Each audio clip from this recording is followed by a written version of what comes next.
Like, first of all, I'd say starting a business is not for everyone. You know, so generally, starting a business, I'd say number one is have a high pain threshold. That's it.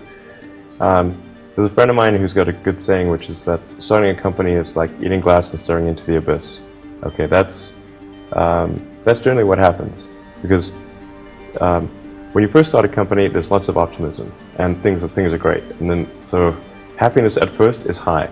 Then you encounter all sorts of issues, and happiness will steadily decline, and then you'll go through a whole world of hurt. And then eventually, if you succeed, and in most cases you will not succeed, and Tesla almost didn't succeed, came very close to failure. Then if you succeed, then after a long time you will finally get back to happiness. I think too is you got to make sure that whatever you're doing is a great product or service. It has to be really great. And I go back to what I was saying earlier, where if you're a new company, I mean, unless it's like some new industry or new market, that if it's an untapped market, or then you have more ability to, the standard is lower for your product or service. But if you're entering anything where there's an existing marketplace against large entrenched competitors, then your product or service needs to be much better than theirs. It can't be a little bit better, because then you put yourself in the shoes of the consumer, and they say, why would you buy it as a consumer? You're always going to buy the trusted brand unless there's a big difference. So a lot of times,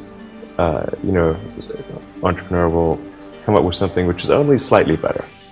And it can't just be slightly better. It's got to be a lot better. Number three, I'd say, is constantly seek criticism. A well thought out critique of whatever you're doing is as valuable as gold.